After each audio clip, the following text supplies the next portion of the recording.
Hello everyone, I hope आप सभी लोग बहुत अच्छे होंगे और उतनी ही बेहतर तरीकों से आप सभी लोगों की पढ़ाई चल रही होगी। तो इस वीडियो में हम लोग जो देखने वाले आपके प्री बोर्ड परीक्षा 2024-25 कक्षा 10वीं विषय संस्कृत की सैंपल क्वेश्चन पेपर, जिससे आप प्रैक्टिस कर पाओ और आप पूरी मार्क्स जो है बच्चों अचीव कर पाओ। तो जैसे कि हम हाफ ईयरली के लिए भी आपको सैंपल पेपर प्रोवाइड कराए थे, आपको तिमाही के लिए भी सैंपल पेपर प्रोवाइड कराए थे, है ना। उसी तरह से हम प्री बोर्ड और बोर्ड के लिए भी प्रोवाइड कराने वाले हैं। तो बस ध्यान से देखते चलिए, इसी वे पे आपको लगभग आपने सुबह की वीडियो देखी होंगी तो अपनी तैयारी जो है पूरी तरीके से कर लिए होंगे। अब उसमें मैं आपको टॉपिक तो बता दिया था, सुबह जो एक प्लान शीट आई थी, प्लान शीट को डेफिनेटली 100% उसी वे पे क्वेश्चंस आएगी। अगर वो फॉलो कर लिए तो आपको अब ये दिखाना चाहता हूं मैं कि क्वेश्चंस कैसे सेट होना है ना। तो ध्यान से देखते चलेंगे, एज ए सैंपल पेपर आप लोग पूरी तरीके से इसको फॉलो करेंगे। देखो प्रश्न पहला क्या बोला जा रहा है, उचितम विकल्पम चित्वा लिखा। तू कि उचित विकल्प चुन करके लिखना है। तो पहला इसमें क्या बोला जा रहा है, नास्ति सत्य समम। तो इसमें क्या आ जाएगा, तपह आ जाएगा। क्या आ जाएगा, तपह इसकी करेक्ट उत्तर हो जाएगा। क्लियर है। प्रश्न क्रमांक दूसरा देख लेते हैं। इसमें क्या बोला जा रहा है, प्रत्यय इति शब्दे विभक्ति अस्ति। तो आपको बोला था विभक्ति का 1 मार्क्स की क्वेश्चन आना एग्जाम में। तो देखो विभक्ति का इस तरीके से पूछे जा सकते हैं, इसलिए विभक्ति की आप लोग वीडियोस देख करके ही जाए, ताकि आप क्लियरली कर पाओ कि क्या आएगा। क्योंकि हो सकता है विभक्ति तो आएगा ही आएगा, बट ये बदल दे तब क्या करोगे, है ना। इसलिए आपको अच्छे से कॉन्सेप्ट क्लियर रखना है बच्चों। तो ये प्रत्यय जो है तृतीय विभक्ति है, ठीक है। फिर प्रश्न क्रमांक तीसरा, के न सर्वत्र भवंती। कौन है जो सभी जगह नहीं है, तो साधवा। क्या आ जाएगा, इसकी आंसर नंबर ग इसकी करेक्ट हो जाएगी। फिर प्रश्न क्रमांक चौथा में बच्चों आप लोगों का क्या बोल रहा है कि ग्रामम परितः वनम अस्ति अस्मिन वाक्य अव्ययपद। तो अव्ययपद के लिए वीडियो बना दिया हो, तो देखो इसकी आंसर क्या हो जाएगी, परितः करेक्ट उत्तर हो जाएगा। तो आप लोग पूरी अव्ययपद को, क्योंकि जरूरी नहीं है कि यही सेंटेंस आपको बदल दे, तो है ना, आपको बदले जाएंगे तब आप फंसो ना। इसलिए पूरी कॉन्सेप्ट लेके जाओ। जो जो टॉपिक में मॉर्निंग की वीडियो में बोला और उसी वीडियो में बोला था कि मैं आपको एक सैंपल पेपर प्रोवाइड कराऊंगा, इसलिए वीडियो बना रहा हूं ताकि आप लोगों को इसका हेल्प हो सके। सही विकल्प की लास्ट क्वेश्चन बच्चों क्या बोला जा रहा है, पराभवती पदे परा अस्ति। पराभवती में जो परा क्या है, तो परा भाई सामने में लगी है, तो वो जाहिर सी बात है बच्चों आप लोगों का क्या होगा, उपसर्ग होगा। क्लियर है। फिर आगे बढ़ते इस पर, किस पर भाई, उचित विकल्पम चित्वा रिक्त स्थानानि पूर्यत वाक्यम पुनः लिखत। उचित विकल्प चुन करके पुनः लिखना है। इसकी अच्छी मजेदार वाली बात क्या होती है, इसमें ऑप्शन दी होती है भाई, जो कि हमारे लिए कहीं ना कहीं हेल्पफुल होती है। तो पहला क्या बोला जा रहा है, असुराणाम खालिस्तान, द्वितीय है सुरपमस्ति। तो इसमें क्या आ जाएगा, माता। पहला में क्या आएगा, माता।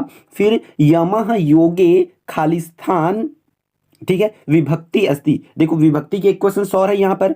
तो यमः योगे, तो यहाँ पर कौन सी विभक्ति होगा भाई, यमः योगे में।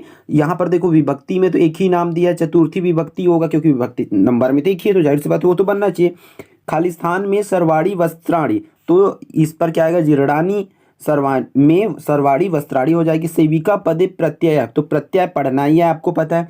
तो इस पर देखो प्रत्यय तो एक ही तो प्रत्यय, ये रहा आपका कौन सा, टाप प्रत्यय ही इसका आंसर हो जाएगा। फिर चिंता तो दीक्षा कृते च करणीय, ऐसा आपको करना होगा। क्लियर है यहाँ तक का। फिर ध्यान से इसको कर लेंगे। फिर आपको क्या आना है पेपर में, इस तरीके से आपका उचितम स्तंभम सुमेलनम कुरुत, उचित सही जोड़ी जो है बनाना है। तो इसकी आंसर्स देख लेते हैं हम लोग कि हेमंत काले, तो हेमंत काले में कौन चला जाएगा भाई, चंद्रमा चला जाएगा, ठीक है। फिर तुभ्यम, तुभ्यम की बात करें तो तुभ्यम क्या है, चतुर्थी विभक्ति है। और मधुर गीतम की बात करें बच्चों, तो मधुर गीतम कौन सा हो जाएगा, देखो अनुस्वार व्यंजन संधि यहाँ पर बन जाएगा। फिर तमम योगे, तमम योगे की बात करें तो ये किस पर चला जाएगा, इस पर सप्तमी विभक्ति पर। फिर पांचवा और जो है क्या है, उपसर्ग है। तो इस तरीका से आपको बनाना है जैसे 5 में 5 मार्क्स मिल पाए। तो आप लोगों को क्या करना है, मॉडल पेपर की चारों सेट अच्छे से प्रिपेयर कर लो, है ना। और जी आपके पास परीक्षा बहुत सार होगा बच्चों, तो वहां से पूरी तरीके से पढ़ के जाओ, ठीक है। एक पेपर पे आपको डिपेंड नहीं रहना, मैं बार बार बोल रहा हूँ, ठीक है। अब देखो यहाँ पर आपके पेपर में, बोर्ड पेपर में हो चाहे प्री बोर्ड में हो, आपका अंक जो है संस्कृत में लिखने के लिए आएगा, गिनती संस्कृत में लिखने। अब बोलोगे आप लोग सर आप तो 103 और 115 दिए थे, लेकिन पेपर में तो 112 120 200 सॉरी 145 आ गए। तो इसलिए तो आपको ऐसा गधों वाली बात ना बोलना पड़े, गधों वाली कमेंट ना करना पड़े, इसलिए 101 से लेकर के 150 तक की आप लोग पूरी तरीका से प्रिपेयर कर लो।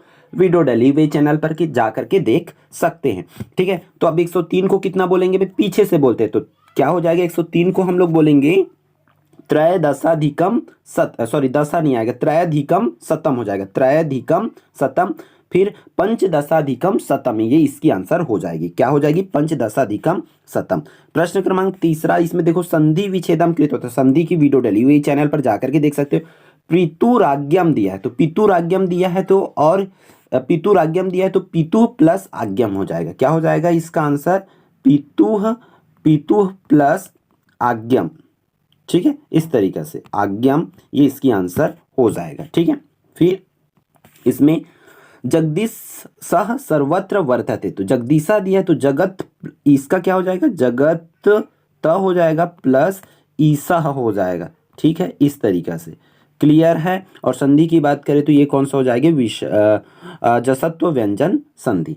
ठीक है, फिर प्रकृति प्रत्यय च पृथक कृत प्रत्यय अलग करना है। इस पर सुरत्वम है, त्वम है तो इस पर कौन सी प्रत्यय हो जाएगी, लौकिकी में, तो इसको हम लोग इस तरीका से करेंगे, देखो इसको इस तरीके से लिख लेंगे, सुरत्वम था ना तो सुर प्लस त्वा हो जाएगा, उसमें है, और लौकिकी है तो लौकिकी क्या लिखेंगे, लोक प्लस इक, इस तरीके से इसकी आंसर आपको लिखना होगा। ठीक है, अगला देखो इसमें क्या करना है आपको, वाच्य परिवर्तन करना है। शिशुना सुप्तयते और अहम पत्रम लिखामी, इसको कर्म वाच्य में बदलना है, ऊपर को कर्तरी वाच्य में बदलना है। ठीक है, तो इसकी आंसर देख लेते हैं एक बार। इसकी आंसर इस तरीके से हो जाएगा, शिशु स्वपीति और मया पत्रम लिख्यते हो जाएगा। क्लियर है। प्रश्न क्रमांक 6, जैसे कि आप स्क्रीन पर देख पा रहे, इस पर क्या दिया, निर्देशानुसारम लकार परिवर्तनम कृत्वा लिखत। तो लकार परिवर्तन की क्वेश्चंस बच्चों आप लोगों को पूछे जाएंगे, जिसमें जैसे अहम रामम अकथम दिया तो लिट लकार में बदलना है, इसको लंग लकार में बदलना है, इसको लोट लकार में बदलना है। तो इस तरीके से आपको लकार परिवर्तन की क्वेश्चंस पेपर में दिए जा सकते हैं, इसलिए अच्छे से कॉन्सेप्ट क्लियर करके ही जाएंगे। हालांकि ये सेंटेंस बदल सकता है, लेकिन इसमें क्वेश्चंस तो यही रहना है। ठीक, इसकी आंसर भाई इसको नोट कर ले या स्क्रीनशॉट ले लीजिए। ठीक, क्रमांक 7 में बच्चों आप लोगों का बोल रहा है कि अधोलिखितम पदानाम समास विग्रहम कृत्वा तेषाम नामानि लिखत, समास विग्रह करके इसका नाम लिखना है। ठीक है, तो इसमें देखो सुंदर नारी, पंचमुली, दिगंबरा दिया हुआ है, तो इन तीनों को आप लोग पढ़ोगे तो आराम से चीज़ों को आप कर सकते हो, क्योंकि समास की वीडियो इस सब चीज़ को, यही सब एग्जांपल्स को मैं लिया हूँ, तो इसको जरूर देख लेंगे। ठीक है, तो बात कर लेते हैं इसके आंसर का। आंसर बच्चों आपको इस तरीके से लिखना है, दिक अंबरम यस से सा हो जाएगा, जो कि बहुब्रीहि समास है। सुंदरी नारी हो जाएगा कर्मधारय समास का, और पंचा नाम मूला नाम समाहारा द्विगु समास हो जाएगा। क्लियर। प्रश्न देख लेते हैं, प्रश्न क्रमांक 8, इसमें क्या बोला जा रहा है, अधोलिखितानि वाक्यानि संशोध्यात, इसको शुद्ध करना है, संशोधित करना है। ठीक है, तो इसकी आंसर देख लेते हैं एक बार। शुद्धिकरण इस तरीके से बच्चों हो जाएगा, तो इसको आप लोग नोट कर लीजिए, स्क्रीनशॉट ले लीजिए।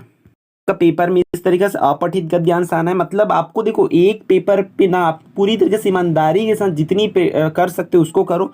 तो इसको करके देखेंगे भाई, इसको इस तरीके से देंगे अपठित गद्यांश, और अपठित गद्यांश के नीचे में इस तरीके से प्रश्न पूछे जाएंगे, 3 प्रश्न। ठीक है, तो तीनों प्रश्नों की आंसर्स आपको करने होंगे, उसी तरीके से आपको इस तरीके से दिए जा सकते हैं। ठीक है, 10वां की बात करें, 10वां में फिर से आपको अपठित गद्यांश दिया, इसके उत्तर लिखना है। श्लोक देंगे तो श्लोक का आंसर लिखना है। तो आपके पास जो परीक्षा बोध होगी, सार होगी बच्चों, वहां से पूरी तरीके से अच्छे से प्रिपेयर कर लेंगे। ठीक है, तो इस तरीके से श्लोक पूछे जाएंगे और आपको आंसर उसका देना होगा। फिर यहाँ पर क्या बोला जा रहा है, संस्कृत भाषा लिखत, उत्तर जो है लिखत है, लिखना है इसका। कह देशे बोला गया तो भारत देशे हो जाएगा। आत्मानंद ने लिखित ग्रंथ है तो गीता तत्व चिंतनम, ऐसा कुछ है। ठीक है, कोरबा नगरम किमर्थम प्रसिद्धम, तो कोरबा नगरम राष्ट्रीय ताप विद्युत केंद्रम अस्ति इति प्रसिद्धम, ऐसा हो जाएगा। न्यायत पथा के न प्रविचलंती, तो न्यायत पथा धीरा न प्रविचलंती, इसकी आंसर हो जाएगी। ठीक है, फिर यहाँ पर देखो, इसको प्रश्न निर्माण वाली क्वेश्चंस आपको पूछे जा सकते हैं। तो रीतम है तो कम, उभव है तो कौ, त्रीड़ा नाम है तो केशाम, बृहस्पति है तो कहा। ठीक है, आहा की मात्रा मतलब कहा आएगा। बंकिम चंद्र है तो कहा हो जाएगा। पुत्रम है तो कम हो जाएगा। इसी तरीके से आपको करना होता है। फिर प्रश्न क्रमांक 15 में क्या बोला जा रहा है, सुक्ति लिखना है। 4 सुक्ति जो इस प्रश्न पत्र में ना है, तो सुक्ति आप प्रिपेयर कर लो भाई इस तरीके से, या अनुवाद करने के लिए बोला जाएगा। मेरे हिसाब से याद कर लो, कितने का अनुवाद याद रखोगे, है ना। फिर श्लोक लिखना है, या श्लोक को ऐसा पूरा करने के लिए दिए जा सकते हैं, आपको आधा खाली स्थान में देंगे, इसलिए श्लोक 4 याद करके रखो ताकि आपका काम आ सके।